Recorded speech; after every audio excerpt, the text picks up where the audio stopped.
Anemia is a condition in which, depending on the type, your red blood cell, RBC, count is lower than normal or there is a problem with the hemoglobin protein inside those cells.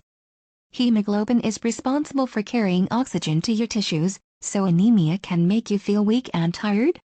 There are a variety of causes, from blood loss to deficiencies, and which type of anemia applies to you will determine the treatment you need. Symptoms.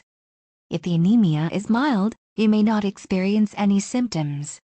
As anemia worsens, symptoms may appear or become more pronounced.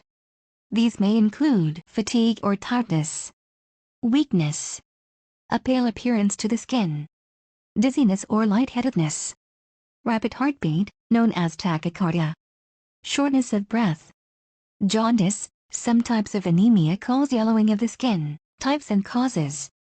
The different types of anemia can be categorized by the three basic causes of the condition: reduced production of red blood cells, blood loss, and increased destruction of red blood cells, hemolysis. Anemias caused by reduced RBC production include iron deficiency anemia, due to decreased ability to absorb iron, or from chronic blood loss that depletes iron stores. Vitamin deficiency anemias, caused by inadequate intake of folate, B12, or vitamin C. A type called pernicious anemia results from an inability to absorb vitamin B12. Anemia of inflammation, due to chronic diseases such as kidney disease, leukemia and other blood cancers, lupus, HIV, and rheumatoid arthritis.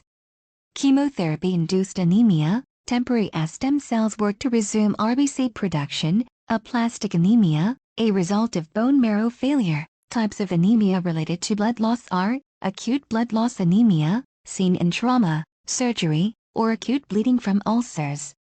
Chronic blood loss anemia can be caused by heavy menstrual periods, menorrhagia, or conditions that cause gastrointestinal tract bleeding, such as colon cancer or inflammatory bowel disease. Note: chronic blood loss can also lead to iron deficiency. And finally, increased destruction of red blood cells is behind these types of anemia. Inherited anemias, these alter the structure of hemoglobin or the red blood cell, making them more fragile or short-lived.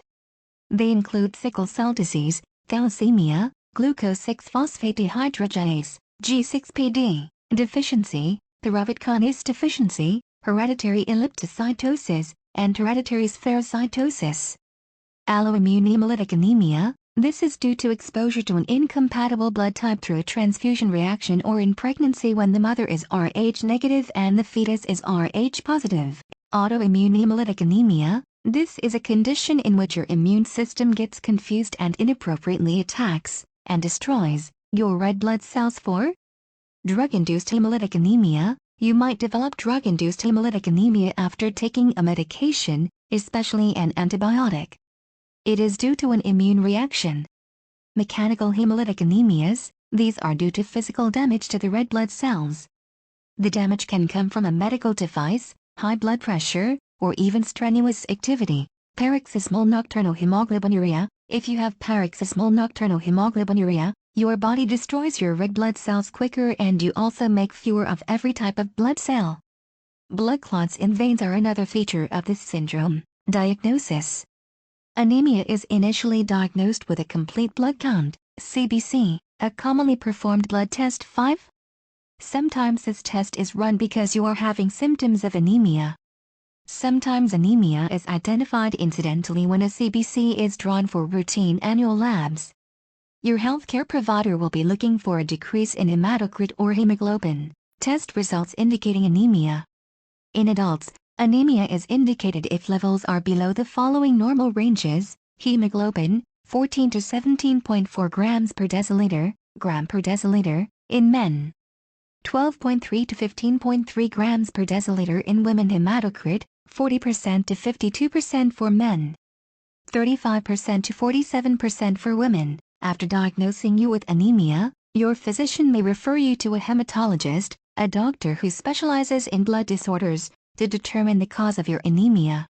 Other information gleaned from the CBC that can help differentiate one type of anemia from another will be considered, including red blood cell size, mean corpuscular volume, variation in size, red cell distribution width, and concentration of hemoglobin in the red blood cells, mean corpuscular hemoglobin concentration, you will likely also undergo more blood work to confirm the cause of your anemia, including a reticulocyte count, a measure of baby red blood cells just released by bone marrow, and a blood smear, which allows a physician to look at the red blood cells under the microscope.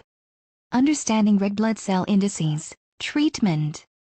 Just like the causes of anemia, there are numerous treatments for it. The treatment you require depends on the cause of your anemia. Treatments include supplements like iron, folate, or vitamin B12.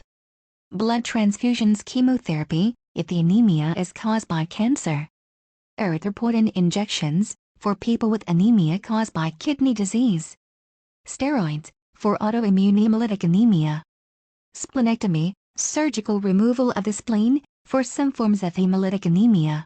Some forms of anemia do not have any specific treatment and may be lifelong. If the anemia is caused by a chronic illness, treating the underlying condition might improve your anemia. A word from Verywell. After learning you have anemia, it's natural to ask, what caused it? What do I do about it? It is important to recognize that some anemias are easy to diagnose and treat, and others can take a long time. Don't ignore how you are feeling or resign yourself to your symptoms. Be open and honest with your physician and work together to feel your best.